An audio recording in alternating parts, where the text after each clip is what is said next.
بسم اللہ الرحمن الرحیم یا ایہا النبی قل لأزواجک وبناتک ونساء المؤمنین یدنین علیہن من جلابیبہن۔ پارہ 22 سورہ احزاب رکوع 8 آیت نمبر 59۔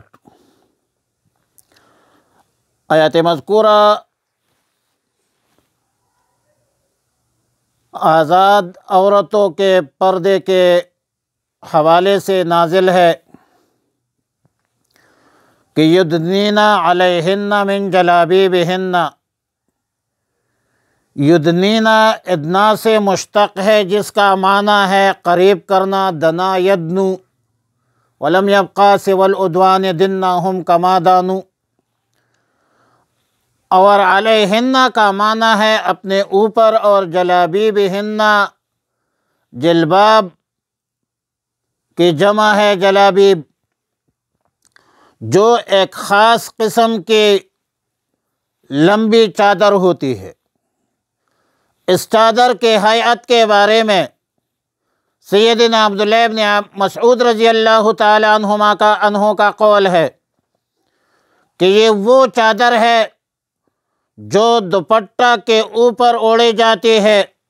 قذافی تفسیر ابن کثیر اور سیدنا عبداللہ ابن عباس رضی اللہ تعالی عنہما کا قول ہے کہ اس چادر کی ہیئت یہ ہے کہ امر اللہ تعالی نساء المؤمنین اذا خرجنا من بیوتہن فی حاجۃ ان یغطین وجوہہن من فوق رؤوسہن بالجلابیب ویبدین عینا واحدا۔ اللہ تعالیٰ نے مسلمان عورتوں کو حکم دیا ہے کہ وہ کسی ضرورت کے تحت جب اپنے گھروں سے نکلے تو اپنے سروں کے اوپر چادر لٹکا کر، چادر ڈال کر چہروں کو چھپائے، اور صرف ایک آنکھ جو ہے وہ دیکھنے کے لیے کھلا رکھے وہ جگہ۔ امام محمد ابن سیرین رحمہ اللہ فرماتے ہیں کہ میں نے عبیدہ سلمانی رحمہ اللہ سے اس آیت کا مطلب پوچھا، جلباب کی کیفیت دریافت کی، تو عبیدہ سلمانی نے سر کے اوپر چادر چہرہ پر لٹکا کر چہرہ چھپایا، اور صرف ایک بائیں آنکھ جو ہے وہ کھلے رکھ کر جلباب کی عملاً تفسیر بتلا دی۔ آیات کریمہ میں چہرہ کے چھپانے کا حکم صراحتاً موجود ہے، اگرچہ فی نفسہ ہتھیلی یا سطر میں داخل نہیں ہے، مگر بوجہ خوف فتنہ اس کا چھپانا بھی ضروری ہے۔ مجبوری کی صورت ہے تو ہر حالت میں مستثنیٰ ہوتی ہے۔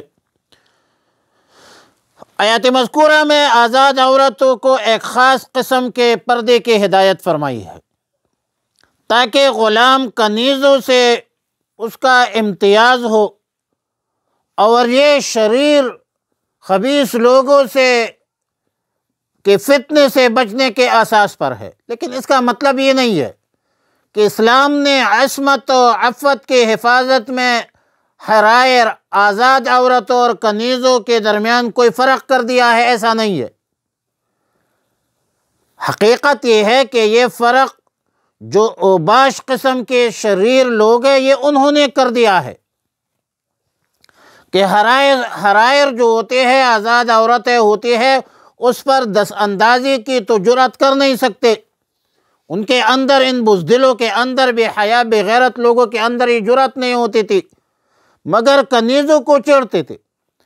اب کنیزوں کی عفت اور عصمت کے حوالے سے اس کی عزت اور عصمت عفت اتنی ضروری ہے جتنی کہ آزاد عورتوں کی ہے، اور اس کے لیے قانونی راستے کے بغیر کوئی دوسرا راستہ نہیں ہے۔